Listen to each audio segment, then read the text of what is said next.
This is dedicated to all my beautiful queens, all my beautiful ladies out there. She's a queen. Go queen. You got it, girl. She's a queen. You better represent. Go queen. Go queen. Go. She's a queen about her business. Queen. Working hard on a mission. Yeah. Head high, purpose driven. Purpose driven. Crown will never tilted. Queen. Go queen, go queen, go queen, go. Represent, you're a queen, you're a queen, oh.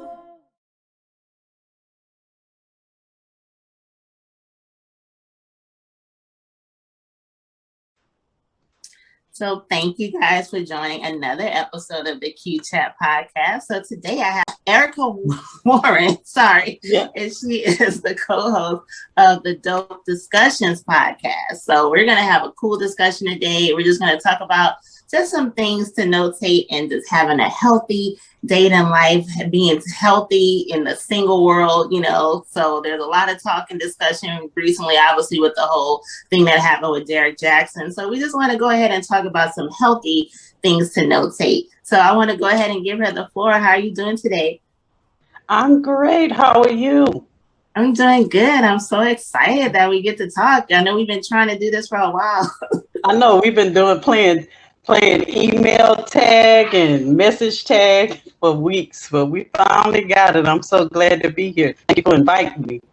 Right. So before we get started, go ahead and just give the listeners your background. I know like you do life coaching. So just give everybody your background first. All right. So my name is Erica Warren, and I am a best-selling author of women's books, a life coach, relationship coach for women. I do virtual services. And so I coach women in the areas of self-love, life purpose, dating, and recovery.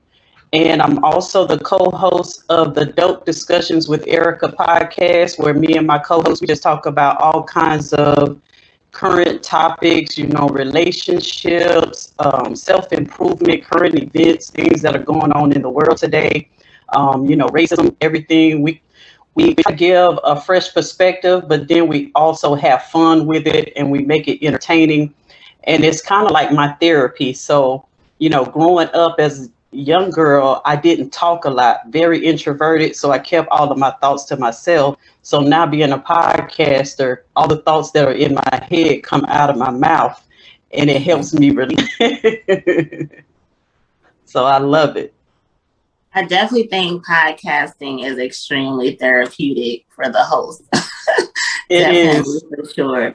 So with your background with doing life coaching and reaching out to women, I know like you definitely have a unique perspective on just certain, as we were discussing, certain pitfalls and just certain red flags, importantly, to just take note of, you know, that women can just be aware of when it comes to just dating, being aware of ourselves, you know, or even just having a healthy outlook on being single as well, you know. So I wanted to start off on one of the posts that you did on your IG, which I really liked, and it had to do with love bombing. And I just really loved when you made that post because, and I commented, I'm like, that is a real huge red flag. And I think a lot of times, you know, when we were younger, I know when I was younger, love bombing was like, you know, it's so different when you get older and you experience life, how things are just the exact opposite in how you interpret them. You know, so when you're younger, you're naive, like I said, you know better, you do better. When you don't know any better, you think all this excessive love bombing early on, you think it's great. Oh, wow. You know, I think that's the one. But once you get older, you're like, wait, hold up, this isn't healthy. So before we start about love bombing, I want to give you the floor to give people the definition of love bombing in case anyone tunes in and they're like, wait, I'm not really sure what they're referring to first. I want you to start off with explaining to everyone what love bombing is first. All right. So what love bombing is really a tactic that a lot of narcissistic people use to accelerate your falling in love with them or to accelerate the process of forming a soul tie. And so what do is they come in and they shower you with gifts. They shower you with compliments.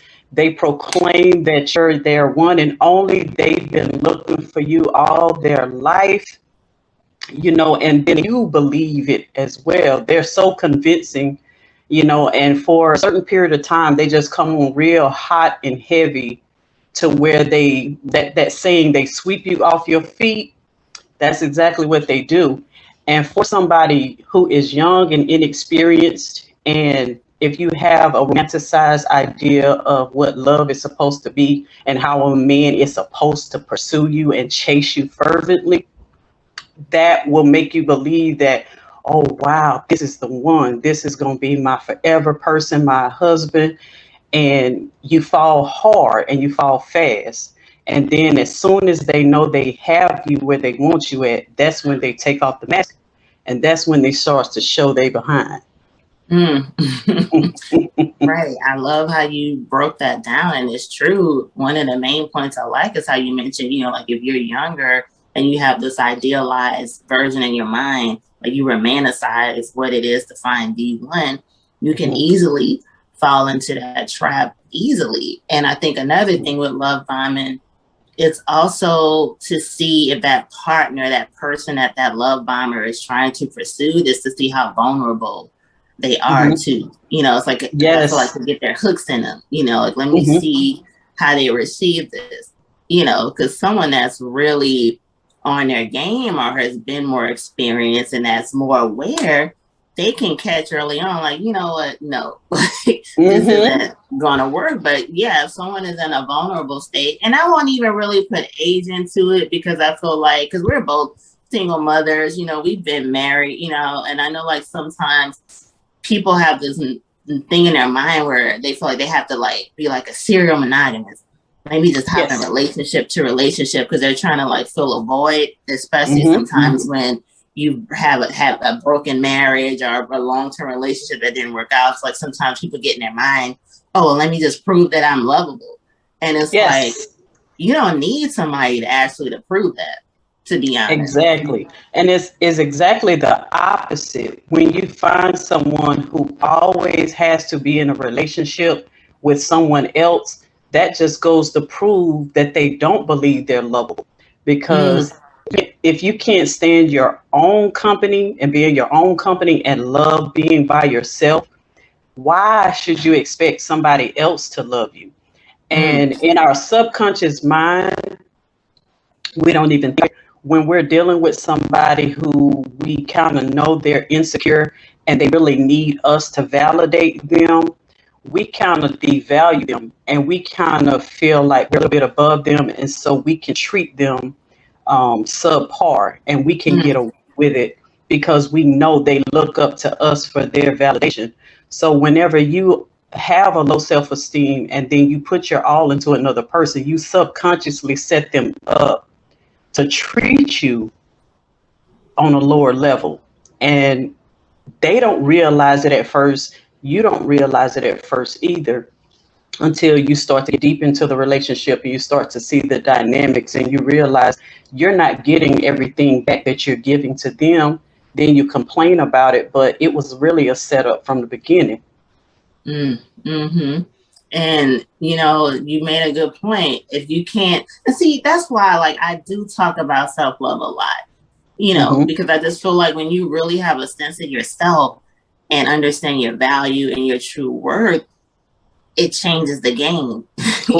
So much. Right. Because like you have any type of brokenness, if you just got like a small pinch of insecurity, I just feel like it's opening the door to some negative, toxic possibilities. Predators are everywhere. And I think it's hard for us to understand that a lot of people we encounter, they don't always mean good for us, And I'm not necessarily saying like sometimes people are straight up pursuing you to do something bad. Maybe it's not even a subconscious thing, even though some people really are, like they're pursuing people with some ulterior motives.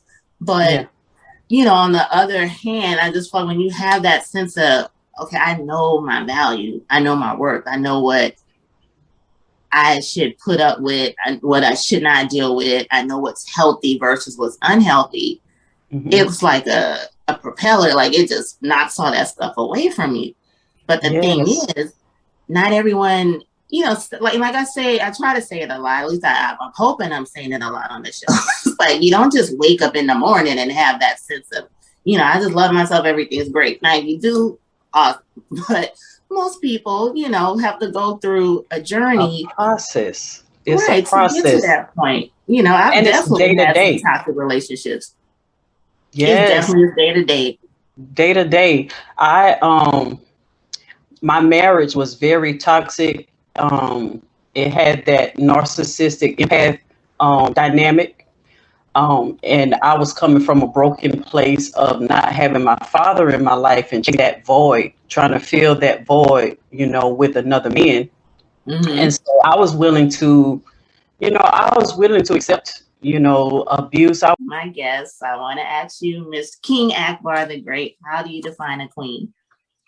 Man, how do I define a queen? A queen for me, man, that's such a dope question, because throughout history, man, you had good queens, you had terrible queens. And so I feel like every woman is a potential queen, but it's really just about how she defines herself. You know what I'm saying? It's really about how she takes care of herself, you know. And you know, is she like you know, working on herself, self-development? Does she see like certain things about herself that she want to change and work to change them? Does she see certain things that she wants in the world and works to go get them? Or, you know what I'm saying, does she wait for somebody else to give them to her? Does she just accept them things about herself and just say, that's how I am? And so I was willing to, accept, you know, abuse. I was willing to accept cheating. I was willing to accept lying. All of that, to have that male presence in my life, just to have somebody who, you know, says that they care. And then also to have a 2-parent household, because I didn't have that. And we have to be careful, because your childhood wounds will become your dysfunction in your relationships.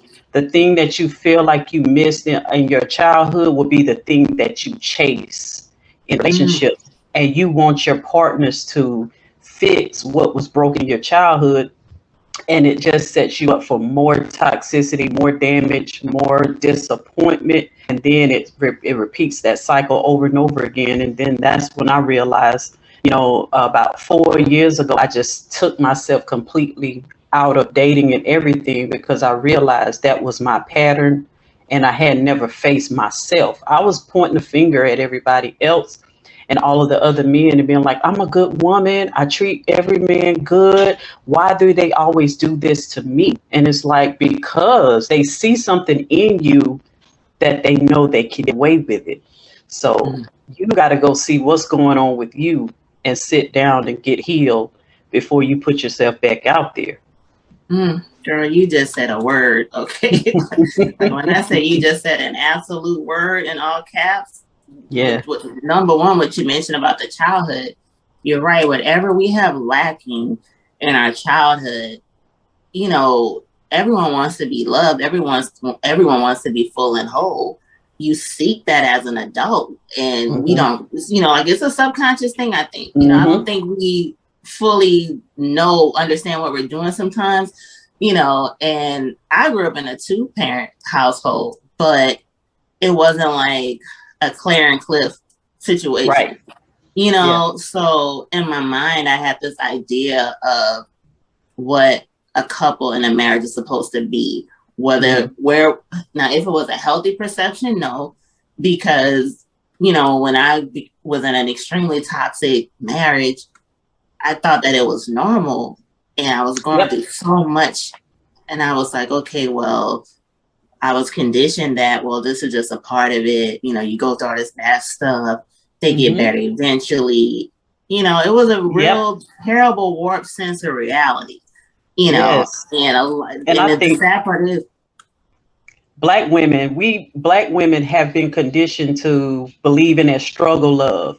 It's like, it's not real love if he hadn't put you through something. It's not real love if y'all haven't broken up and got back together about 4 or 5 times, if he keeps coming back, that must be the real love. And we have to break that narrative, especially for our young women, to understand that's toxic, it's dysfunctional, and it's not real love. It's not. And I'm just so happy you said that, because it's true. And I just did a post about that. Stop normalizing struggle love. But so many people normalize it, and you're right about Black women. We are conditioned to think that that's part of it, because unfortunately, a lot of us have seen our parents, or just our elders or whatever, go through that struggle love, or go through these cycles where, they may have split up, or even if it hasn't gone to that extreme where they split up, but we've seen people go through some major ups and downs, or we've seen some people go through some infidelities, and they're so open about it, like that's a normal thing. And you're right, we really need to break down these generational curses. There's so many generational curses that we pass down. And unfortunately, one of the major generational curses that we pass down they are in relationships, how we view men and women. There's a lot of men who, I've seen my dad do this, or my uncles, or whatever. They did this to their wives or their old ladies or whatever. So they figure, I'm just going to do the same thing. They're passing it down. Women too, we're accepting all this, low level behavior, because we figure, we saw, my aunts and my mothers and blah, blah, blah deal with this, and they're still married. Doesn't mean it's a healthy or happy marriage, but we attract what we are. See, when you're a broken woman, you attract a broken man, and your twisted mind, the way you think is that if I can fix him, I can be healed, And a lot of times you're trying to fix him, and you're trying to heal him, and you're trying to prove to him that, you're going to be the woman that's going to show him how real love is supposed to be. Right. And all the while, his broken pieces are cutting you, and your broken pieces are cutting him, and y'all causing more damage to each other. And before you know it, you're ending up in another toxic relationship. You're breaking up, and then you're starting a cycle all over again. And that's why it's so important for our Black community to get therapy. We need therapy more than any other race in this world, because we're dealing with 400 years of trauma, just unprocessed, undealt with, and just passed on from generation to generation. We have a lot of empty spaces in ourselves. We have a lot of voids. And we try to fill those voids with outside things like money, cars, women, sex, flashy stuff. All of that stuff is, when you see people like that, they're trying to fill a void that they just can't seem to feel it in the inside.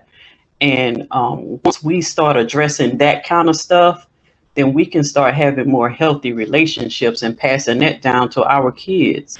You, once again, you just said it. I mean, our race definitely does need therapy. I talk about it a lot. Therapy is so important. And you're right. Our race has other barriers, which makes us vulnerable. That is one of the reasons why we need the therapy. Like you said, we're passing on these generational curses. We're dealing with PTSD and racial trauma on a daily basis. We're born with that racial trauma. Our parents raised us having that racial trauma, and their parents, and so on and so forth. So we already are coming out the womb, with these marks on us. So, and we're worthy of having a healthy relationship, of raising our children in a healthy way, but now this world is so warped, and a lot of us don't realize that we really do need help. It doesn't mean that there's anything wrong with you. But, like I say a lot, therapy should be viewed as the same thing. You go to the dentist, you get cleanings twice a year. You get a physical once a year. Yes. Why are we checking our heart and our mind? And actually, too. And most people don't even realize that the condition of your mental health affects your physical health.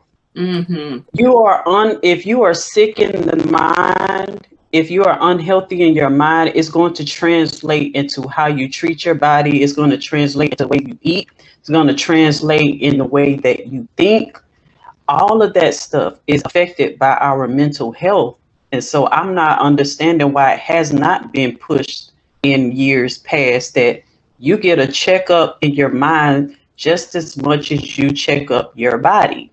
Right.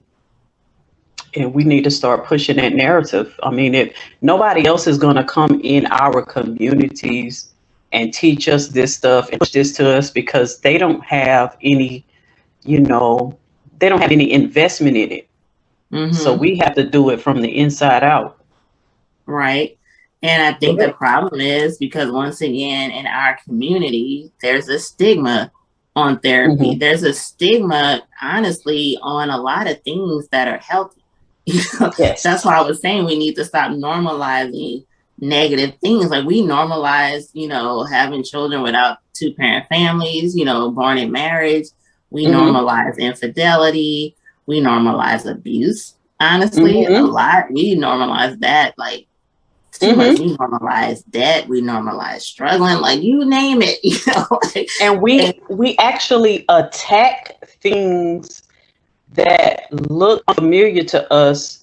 Like we attack healthy relationships. Yes. We attack people. You see men in the public who actually love their wives the way they're supposed to, and in a healthy way, they get attacked and they get called a square and a sellout and a punk.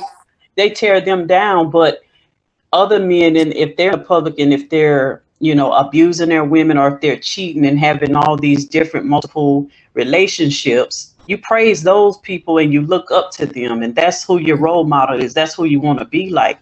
You got to stop it. Right. I mean, perfect example, Russell Wilson and Sierra. They have a beautiful marriage, at least from what we see. He, checks off all the boxes. This man has been vilified for being a great stepdad. It's crazy to me. It's like they have made him the villain, and it just goes to show that when you see something like that, it eliminates people's insecurities, because now they're like, oh, so now the women are going to want men like Russell, and I'm not like him, so I'm going to have to tear him down and make them look back at me. I hate this society. This is a tear down society. They even tear down Sierra because she elevated from a toxic situation, which she's been very vocal about, and God blessed her with something healthy. And it's like, oh, well, if he wasn't yada, yada, yada, she wouldn't have been with him, and no woman would want him. Like, what? And like, what is wrong with us? It goes back to, I feel like this simmering sensation that society believes that Black women don't deserve healthy love. Black women don't deserve to be elevated. Black women don't deserve to be treated like a queen, and praised. Settle for that struggle love. That's what you're worth, and that's what that's what you've been getting. So don't be trying to get all brand new and act like you deserve something more. That's how society feels about us. Right. And then when we have those standards and we put them out there and say, well, look, this is what I want. Oh, well, who does she think she is? Oh, I know. Right. But you can't win. And then we got these so-called image consultants telling people, oh, if you're a single mother, your value is diminished in the dating pool, and ain't no man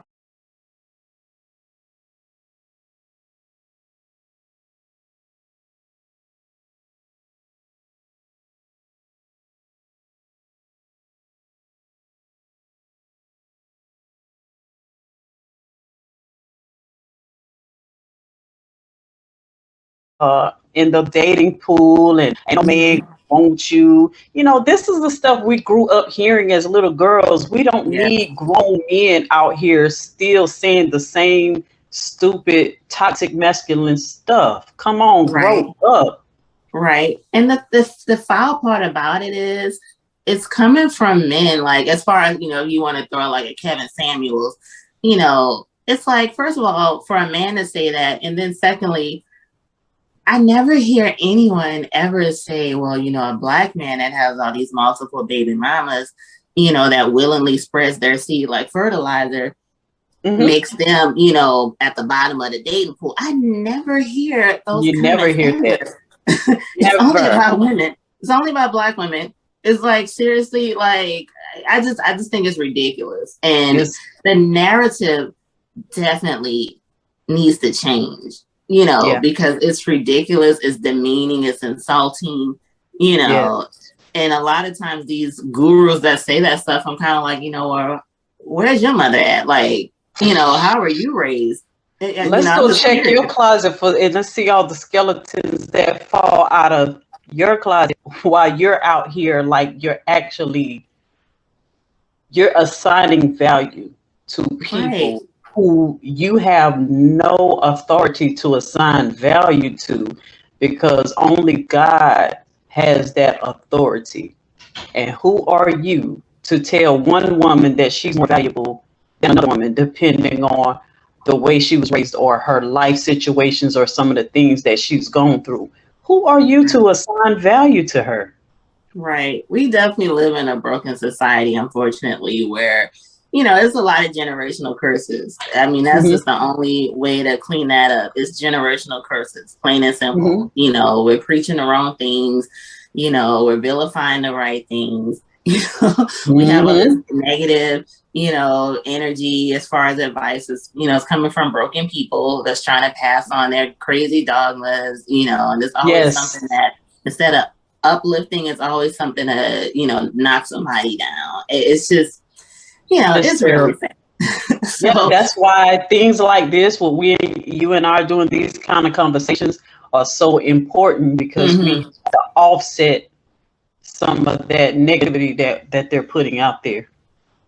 Definitely. It's definitely more important. Number one, because as Black women, we do have a voice and it needs to be heard, and that's the beautiful thing about platforms like this, that puts the spotlight on us the way it should be, in a positive way, and allows us to speak, because it's important, and it's important for other sisters to hear it from other women too, because this whole thing, that's why like the whole Derek Jackson thing aggravated so many people, because, when he first was out, it was normal that, a lot of men had issues with him, and at the time I was one of those women that was like, well, why are these men so against him? He's just trying to say positive stuff about us, blah, blah, blah. So then, of course, all these developments that just happened. And it's like, deep down, when you think about it, I really don't want to hear any more men give an opinion on women anymore, period. I don't know if this may be wrong for me to say this, but I don't really want that narrative anymore anyway. Whether you say positive things or whatever, like just focus on your lane and we'll focus on ours. I've been saying that and that's why when I become a life coach, I don't feel qualified to coach men, because they have a different walk of life. I can't speak to them from a male perspective. So I would never try to venture into teaching men how to be men or telling men what they do. I feel like men should do that for other men, and women do that for other women. And when you get a whole bunch of men trying to tell women how men should act or how women should act, it's never come out quite right. And you're never going to fully trust if they're coming from the right place, from that source. So we're really sick of all y'all men trying to tell.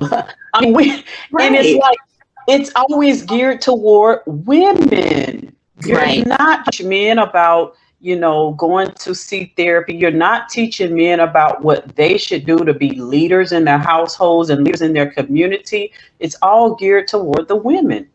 Right. I agree. And I mean, it definitely needs to stop on so many different levels. And like I said, we need to just have more conversations amongst ourselves, because you're right. We don't know the source of this advice that some of these men are giving out, and it's just, I don't know, it's just an uneasy feeling anyway when you have a bunch of men saying how a woman should be. That's why, like, even with my brand, I don't have any hesitation saying it's created for women, and that's not knocking men, but I'm a woman, so I can't, like you said, I cannot tell a man anything as far as what he should or shouldn't do.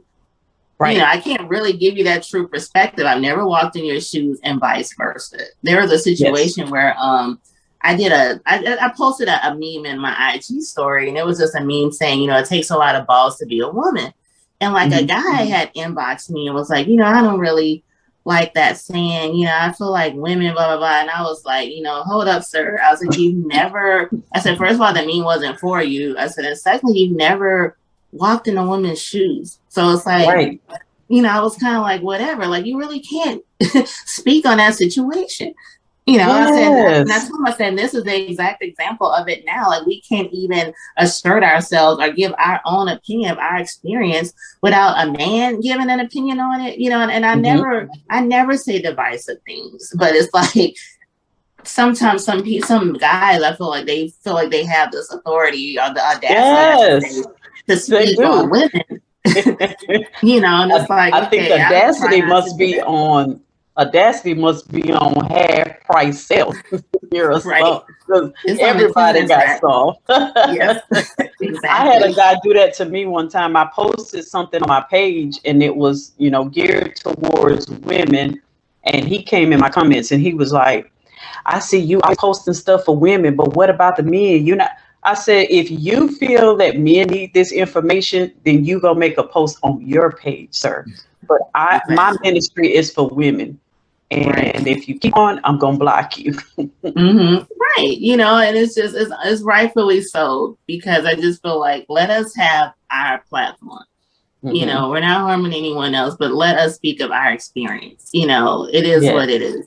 So I want to also segue into some other things that we've discussed and that, you know, like we like to post a lot, but I just want to talk too about just red flags. I feel like, you know, we kind of touched on it when we talked about love bombing, obviously, but I feel like sometimes it's really easy to ignore red flags or just certain things that are red flags. Sometimes it's hard for people to even identify, like, okay, this is like throbbing at you, you know, like this is a no dice situation. So with your experience in life coaching, and obviously, you know, with your life experience as well, you know, being a divorced single mother and everything. And I know we kind of wanted to touch too on just single mothers and dating as well, but I'll kind of broaden that to women as a whole. What are some of the common things that you think, just in your experience, are some red flags that sometimes, you know, we tend to ignore, or we may not realize, you know, initially, like, wait a minute, we just had this warning and we kind of overlooked it. So some of the red flags that I think a lot of us overlook, and I know in my younger years, the things that I know now to be red flags, back then, I didn't think there was anything wrong with it. Specifically, one that really stands out to me is that when you're dating a new guy and y'all are getting to know each other, if they have a lot of negativity towards their exes, and not only that, but they like to bring it up a lot in conversation, that's a big red flag, because for one, that says that they're not over that situation. They still have some kind of anger and bitterness and resentment, and that can also, you know, spill over into just women in general. Because a lot of people who are bitter about past relationships, they're really bitter about opposite sex in general. And so you're going to be kind of on trial with them. They're going to be very suspicious of everything that you do and say. And so you're going to have to feel like you're walking on eggshells with a person like that. And also that could mean that maybe they may not even be over that person. If, you know, they're always talking negative about that person. They always try to find some way to bring up their exes in conversation. That's a big red flag. And then number 3 is because anybody who is a healthy, you know, minded adult, we understand that it takes 2 to make a relationship work, and it takes 2 to break down a relationship. So if this person can never take any accountability for their part in the breakdown of the relationship, then they're not going to take any accountability in a relationship with you either. So that's a red flag to look for. Another red flag to look for is a person who just, wants to skip straight from dating and building a friendship and right into we are in a committed relationship. Right. That's a red flag. That's a person who's going to be probably very needy, controlling, possessive. And a lot of times they're trying to skip steps because they're trying to get to the sex. True. And so that's a red flag. A person, like, if you're in the dating stage of getting to know each other too, and you both have this common goal that you want to move to the next level, if you're both dating for the purpose of a relationship and then eventually marriage, if this person is closed off about a lot of things in their life, like certain topics that y'all talk about, they just shut down or they change the subject and they're not open to talking about certain things in their life, that's a red flag. Because they're really not ready to be emotionally open and emotionally available in the relationship if they're going to be that close off. Another red flag I would say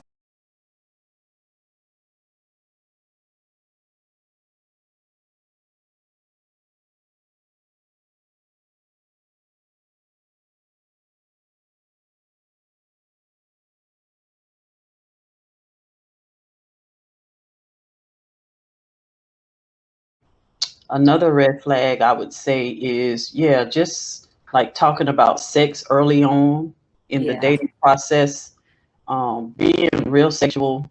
I've met guys who were actually like proclaimed to be pastors, ministers, and they still found a way to bring up sex. Oh yeah. In the dating phase, I'm like, oh, sir, I don't know what kind of pastor you are.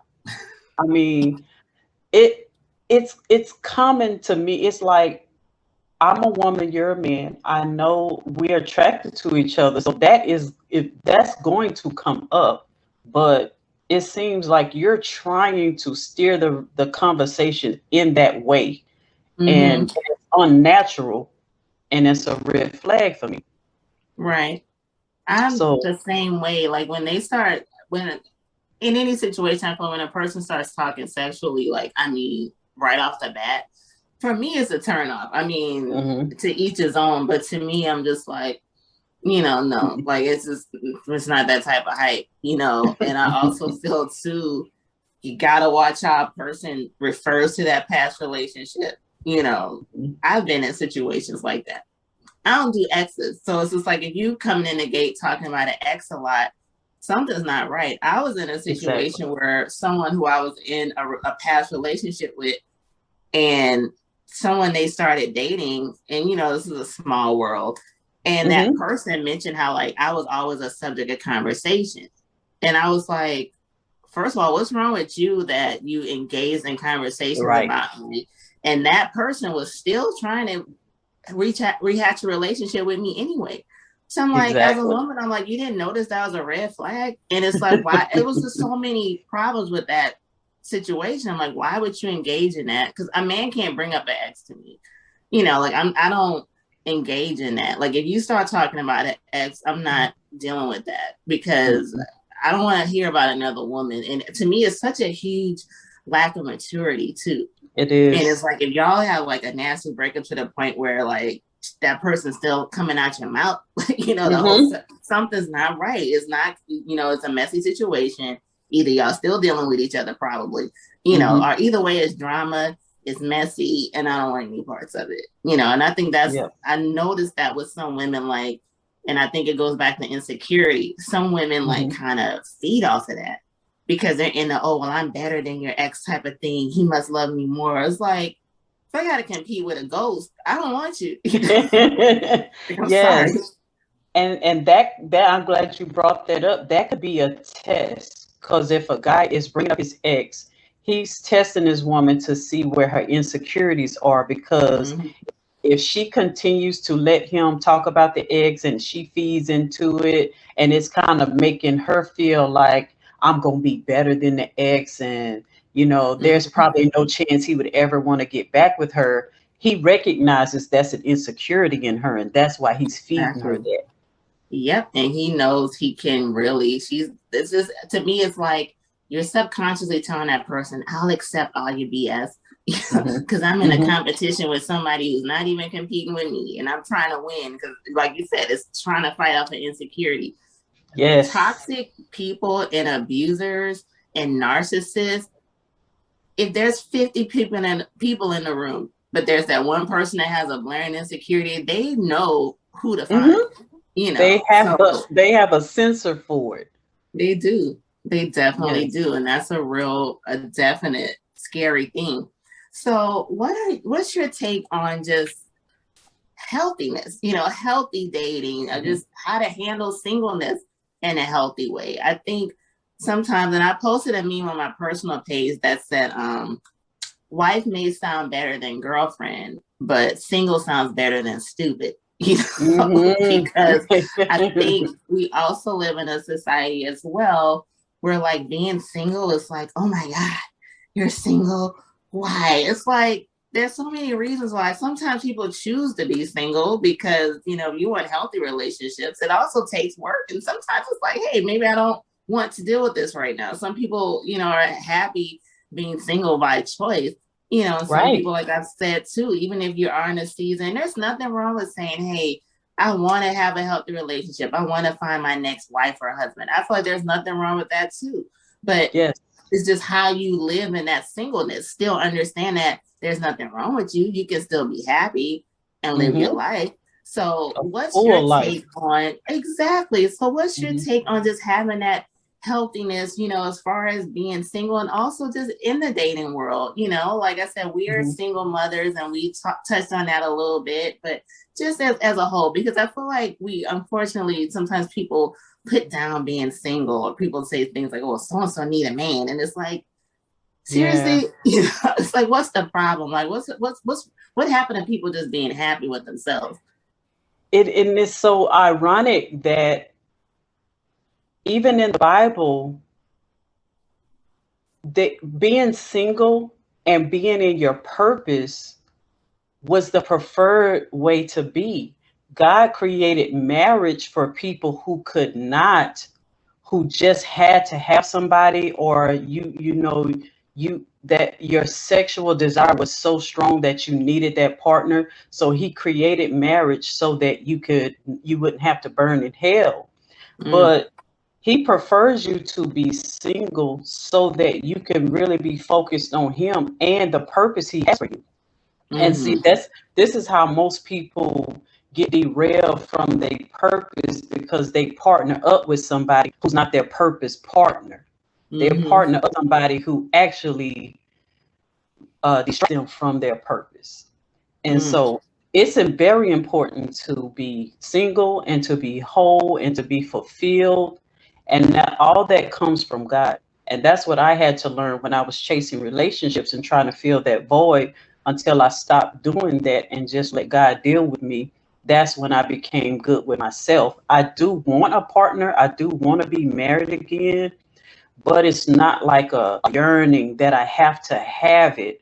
And when I do meet people and date people, I can pass on somebody that I know that is not right for me, and I don't feel like I lost out on anything. I don't feel like I'm missing out on anything. Every relationship that we get involved with in our life, it is centered around the relationship we have with ourselves first. So mm, however you feel about yourself is the person that you're going to attract. The person that your relationship with is just going to magnify how you feel about yourself. So if you're in an abusive relationship, that says to you is that this is what I deserve, because these are the things I tell myself. And so in my relationship, it manifests outwardly. When you mm, love yourself, you're only going to be involved with somebody who actually shows you that love that you already feel for yourself, and you will not settle for less. mm, So self-love is most important. And a lot of times, self-love has become a buzzword, and a lot of people talk about Yeah. self-love. It's, going to get a manicure.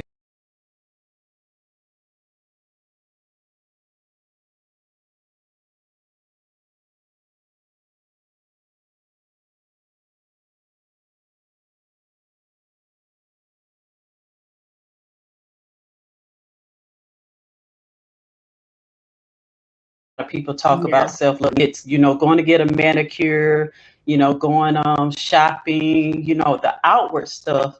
But the real self-love starts with actually facing yourself and being brutally honest with yourself. What are your strengths? What are your weaknesses? What do you need to work on yourself? Are you even a good enough partner to be in a relationship? Because I know you want one, but are you Hmm. really ready for it? Right. And be honest with yourself. And I had to be honest with myself and say, when I was in a relationship, I wasn't relationship material. Mm. Mm. And it's hard to look in the mirror at yourself and say, you're not relationship material. Hmm.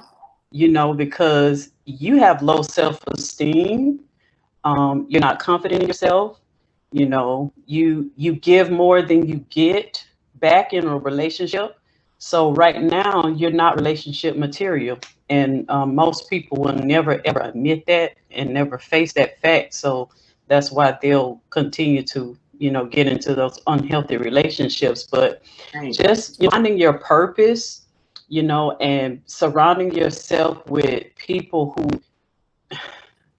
society already puts enough pressure on you to be in a relationship. You have to surround yourself with people who love you for who you are and don't try to Hmm. push that narrative on you. We Hmm. do it. It's not malicious. A lot of times when we say, you ain't in a relationship yet, you ain't got married yet, we're not Hmm. doing it in a malicious way. But, it's just we all been programmed to think that everybody has to have that. And so that puts pressure on people to do that. And then when you're single, you feel out of sorts. You feel like the oddball. But we really need to change that narrative around it and promote being healthy and being single, and then finding a healthy single partner, because there's a shortage of healthy single people out there that you can pair up with. Right. Right. And you touched on definitely a lot of points. And of course, it all ties back to self love. I mean, and you're right. Self love is a platform that everyone, I think, not everyone's grabbing on it because they're necessarily sincere. Because I don't think some people understand the deepness of self Hmm. love. And I've said it a lot. I can say, go love yourself every single day, Yeah. but it's not just a slogan. It's not just going to get a pedicure. Okay. Hmm. It's not just getting a facial. Self love is, are you going to do the work? Are you going to Yep. get the therapy? Are you going to Yep. work through those childhood demons? Are you going to work through your insecurities? Are you going to Yes. also understand that it's not always the other person, that there's some things about Mm. yourself too that needs to be worked on? That's when Mm. you get to a different level of being an adult and maturity. A lot of people aren't at that stage yet. So that's where in their mind they Mm. think self-love is getting their nails done. No, Hmm. self-love is truly putting that mirror up and stripping down and Hmm. really breaking apart those tools and understanding, okay, this is why certain negative, toxic things in my life is because I'm repeating a pattern. Yes. And certain things Yes. we've experienced in the past, no, it's not our fault. However, we're responsible with how we choose to navigate through the remainder of our lives, you know. Yes. And Yes. that is what self-love really is. That's what I'm saying. Like, well, a lot of times when that's my heart self-love. So a lot of times when I see other people throwing out the self-love and I don't see any substance behind it, I'm Yep. like, it's not just a slogan and it's not just a Yeah. bandwagon to jump on.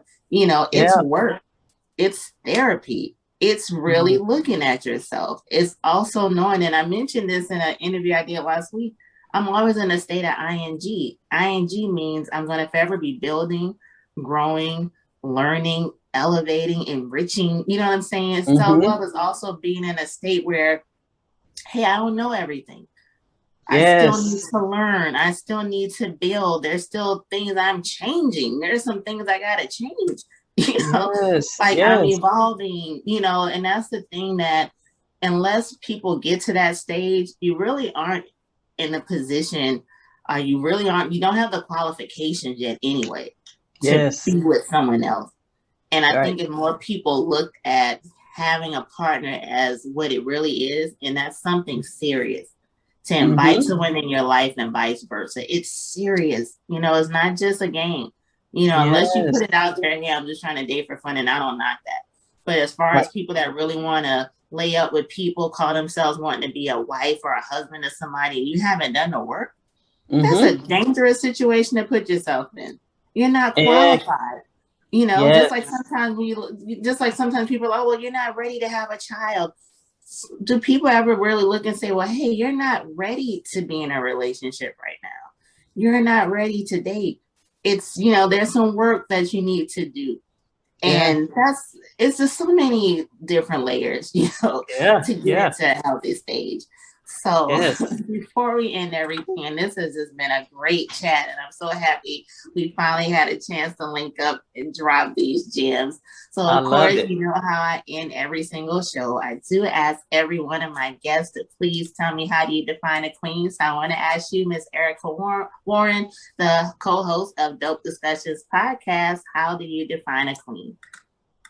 I define a queen as somebody who is, you know, um, confident in her existence, but humble enough, to shine the light on other people. Um, she's all about uplifting because when she lifts, there's a saying that a rising tide lifts all ships.